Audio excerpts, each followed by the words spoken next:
If you are a student that is fortunate enough to receive a scholarship to participate in a private school choice program, you are more likely to graduate from high school. You are more likely to go on to college. You are less likely to commit crimes. You are more likely to be civic-minded. And the surrounding public schools are also benefiting from the existence of choice. For most American families, school is assigned by district, by zip code, by default. But a new bill in Congress could change that. If passed, it would give parents more power to choose where their child goes to school and let public dollars follow that choice. To private schools, charter networks, homeschooling. Supporters say it's freedom. Opponents call it a dismantling of public education. This legislation could redraw the map of American schooling. John Schilling has spent his career pushing for that kind of change. Now, Washington is listening. What's in this bill, and who stands to win or lose if it becomes law? This is what I want to know. John Schilling, once again, welcome to What I Want to Know. I mean, John, we've known each other for so long. I want to talk about the bill, but I also want to talk about you. You have often done so much behind the scenes. And for the listeners out there, how did you get involved in this issue? Because this is an issue that not many people are naturally drawn to, but this whole issue of educational choice, educational freedom, parent choice, what's best for our kids. You've been a stalwart in this for 25, 30 years. How did you get there? Well, Kevin, it's great to be with you. That's a wonderful question, and I've answered this a few times. So a very long time ago, in the 90s, I was interviewing for a job with the governor of California, and the personnel director says, I'm looking at your background here, and you could best be described as a universalist. You know a little about a lot of things, but you're an expert at nothing. Wow. I'm glad I didn't have that interview. So I took that as my cue to really hone in on something, and I was very blessed. In 1997, I went to work for an incredible woman who you and I both know. Her name was Lisa Graham Keegan. She was the superintendent of public instruction for the state of Arizona, and Lisa was a tree shaker. And she wanted to shake things up. She wanted to get things done, and that often meant irritating people on both sides of the aisle to do what was right for kids, and that was my training in this issue, and that's how I got involved in it. And I've been very blessed to work with some incredible people like you on the DC Opportunity Scholarship Program for so many years. Let me jump in for a quick moment. For a lot of students, the traditional model just isn't the right fit. That's why more than 3 million families have chosen K-12 power schools offering flexible, tuition-free learning options with certified teachers and a personalized approach that meets learners where they are. If that sounds worth exploring, you can head to k12.com/podcast. All right, back to the conversation.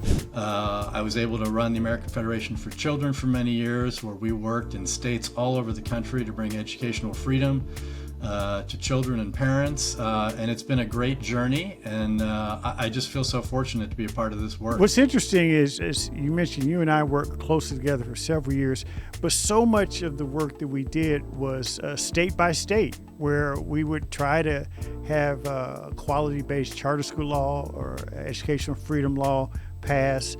We work with legislators on both sides of the aisle.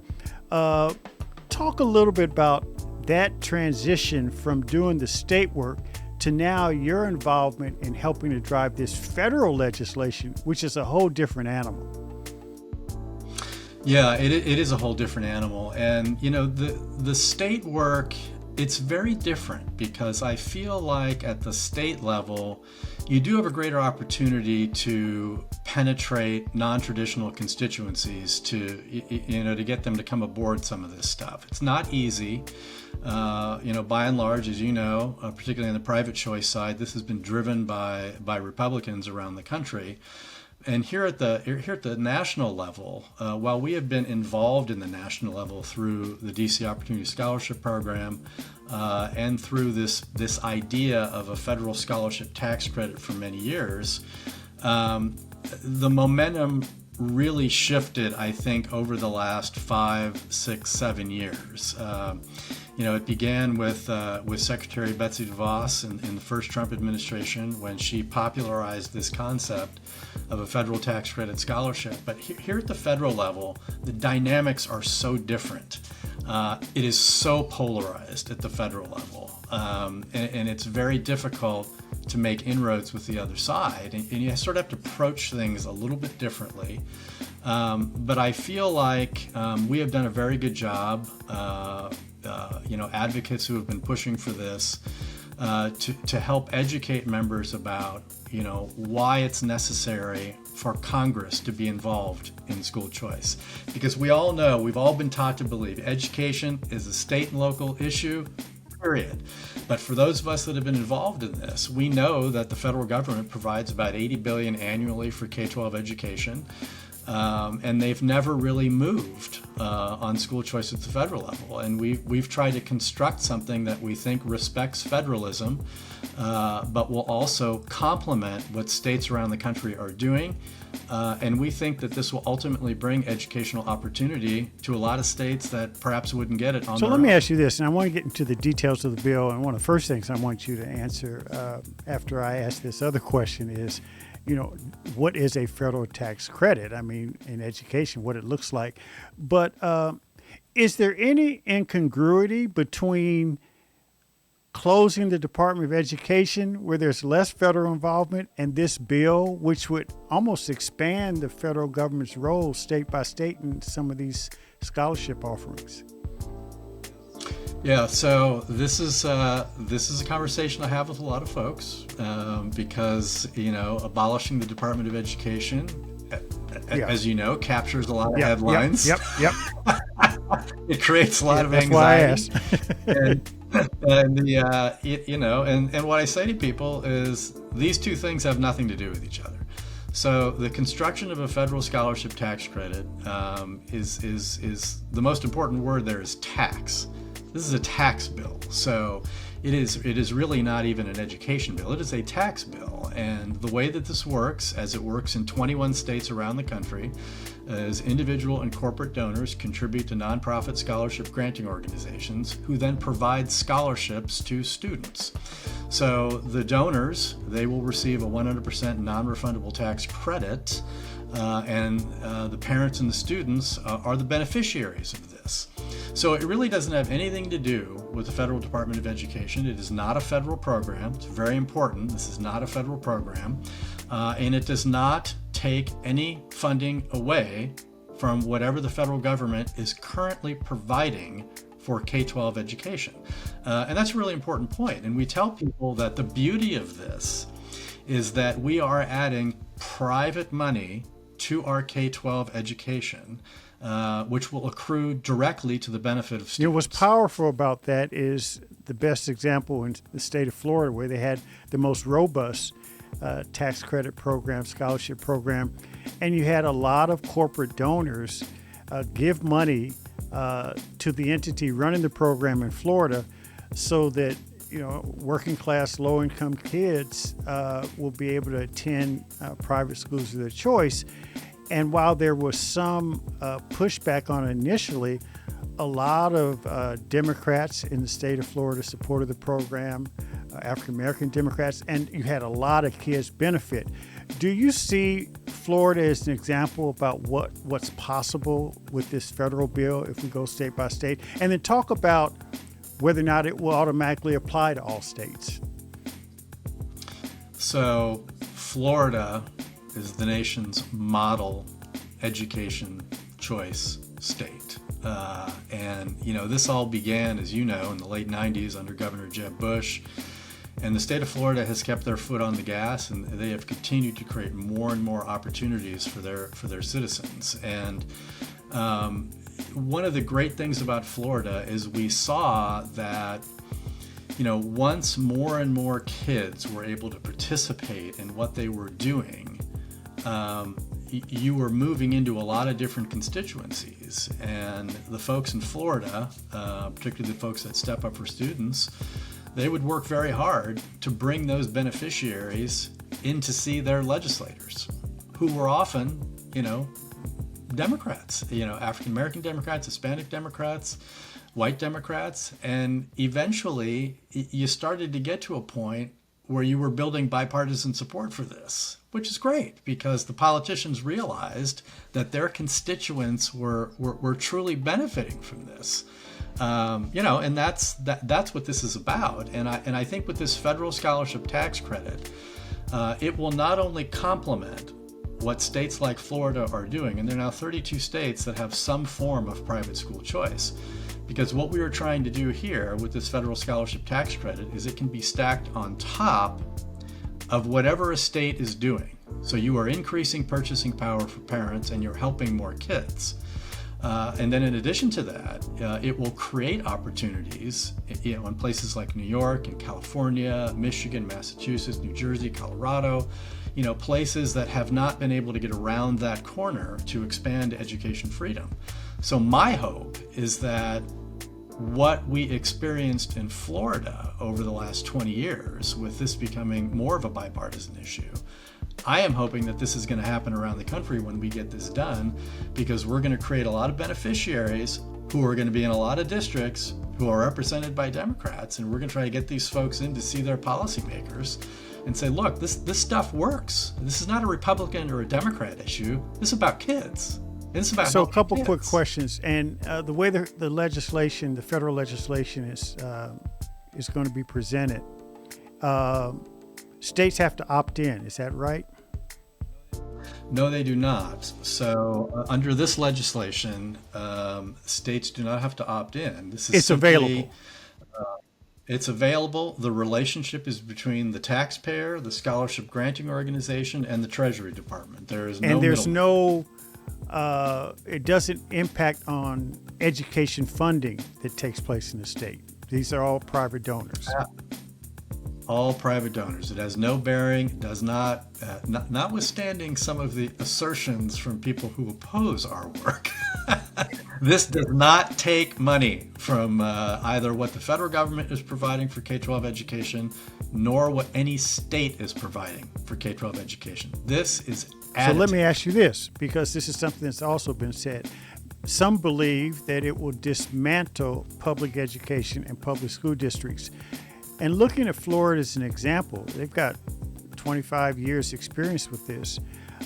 Would these additive funds help or hurt public education and help or hurt kids who are in both systems? Because Florida, I think, has done some studies that shows that the more robust the tax credit scholarship program is, the better all kids do. Is that right? Yeah, that's absolutely true. And, Kevin, one of the things you and I have been hearing for 30 years is that if we do this, public education will die and it will crumble, and that will be the end of it. Well, we now have 32 states that have some form of private school choice. We've got about, 1.2 million kids who are benefiting from this. And our public education system, it's still standing.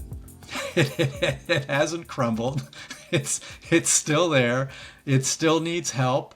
We're still at a point where only around 40% of the kids are proficient in reading and math, according to the National Assessment for Educational Progress. And we have studies, 30 years of studies that tell us some very important things about these programs. If you are a student that is fortunate enough to receive a scholarship to participate in a private school choice program, you are more likely to graduate from high school. You are more likely to go on to college or a trade school or the military. You are less likely to commit crimes. You are more likely to be civic-minded. And in addition to this, what we know is that the surrounding public schools are also benefiting from the existence of choice. And all of this information is available. Folks can go to the EdChoice website where they have compiled all of this research, and it is right there for everybody to see. This is going to help all kids, and it's important to remember what this is all about.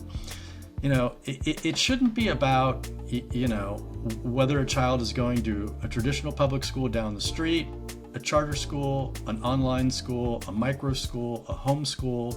What this is about is doing everything we can as a society to give every child access to a great education. We should be agnostic about what sector that is. It's really about making sure that every kid has access to a great education. So let me ask you this. What are the next steps in this federal legislative process? Where do things stand? So we are trying to get this federal scholarship tax credit enacted through a process called budget reconciliation. And this is a process, as you know, where if one party controls the White House, the House, and the Senate, they are able to do things in one large bill that do not require 60 votes in the United States Senate. Both parties have used this tool. The Biden administration, they used it a couple of times to pass the American Rescue Plan and the Inflation Reduction Act. And now the Trump administration is trying to do this to pass what they are referring to as the big, beautiful bill. There's a lot of things that are in this product. It is a product that does have to withstand the scrutiny of the Senate parliamentarian because reconciliation has a lot of rules attached to it. There's a very famous one called the Byrd Rule for former U.S. Senator Robert Byrd of West Virginia. So only certain things you can do in a reconciliation process that will survive what they refer to as the Byrd bath, when the parliamentarian goes through and spikes a lot of stuff. But we believe that our federal scholarship tax credit proposal is Byrd compliant. We think it will withstand the scrutiny of the parliamentarian. And right now the House has passed their version of the reconciliation bill. It is currently over on the Senate side. I think my best guess is that a good chunk of this is already baked, and the Senate will try to put their fingerprints on this piece or that piece, and we're hoping that they'll improve the version of our product that is in the bill, and then we're hoping we can get it to the president and get it signed, and if we can do that, we'll be ready to roll. So one last thought and a couple questions. It's interesting hearing you talk about the legislative process, which I know well. I know for many listeners, they're thinking, what? I mean, the Byrd bath? What the heck is going on? And it reminds me of something you alluded to earlier that I always said is, wouldn't it be, you talk about a big, beautiful bill, wouldn't it be a big, beautiful thing if we just took the politics out of education and the focus was, will this help kids? If the answer is yes, we should support it. If it's no, we shouldn't. At some point in time, it seems to me that with all the political tensions that are going on in this country, there should be one major area where we just depoliticize the impact of things, and education is one of them. Ultimately, more kids, it seems to me, will benefit. School districts won't lose money. Isn't that something that we should be really paying attention to? Absolutely, and I think the first part about getting there is, you do have to agree on a basic set of facts. I don't think any objective person can look at our K-12 system and conclude that we are doing the best we can for our kids. We're just not. There are too many kids falling through the cracks. I mean, if you're a really, really bright young person, you're sort of at the top of that NATE scale, and you're exceeding the proficient level, and you're going to be fine. You probably come from a good family, you live in a good neighborhood, you've gone to good schools. If you're in that big broad middle where most of the kids lie, you're probably not getting as great education as you need. And if you're in that bottom rung, which is, that's mostly low-income kids, low-income minority kids, we need to do better. And we have to agree on a basic set of facts that we're not doing all that we can do to help our kids, to help every kid get a great education. And I think that's just a process of continuing to educate policymakers on both sides of the aisle, that giving parents the freedom to determine the best educational environment for their child is a way that we can get there. And again, I feel like, going back to your Florida example, I do feel like, as educational choice expands around the country, if we can get this federal product done, we are going to create a larger constituency of parents who are benefiting from this, who I believe can help us educate policymakers and help us get to where you want to go, which is, if there's one thing we could agree on that ought to be nonpartisan, it ought to be this. Absolutely. Well said. And last thing I'll say, John, and I really appreciate you coming. We only get one opportunity to educate each child, just one. And if somehow third grade teacher doesn't work for a kid, fifth grade teacher, seventh grade teacher, irrespective of what's going on in their home life, if there's some or any hiccups along the way, then that child's whole life can be affected. So I believe, most Americans believe, that anything we can do to improve the likelihood of success in the educational system for children is the way we need to go. John, I really appreciate you joining us on What I Want to Know, and good luck, and let's stay in touch. Absolutely. Kevin, thanks so much for having me. Great to see you.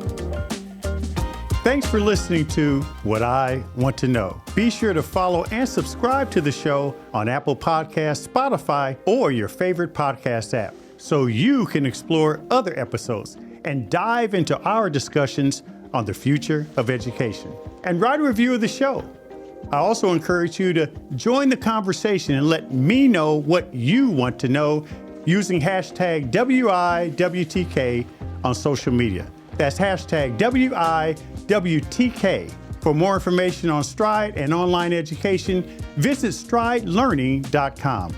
I'm your host, Kevin P. Chavous. Thank you for joining What I Want to Know.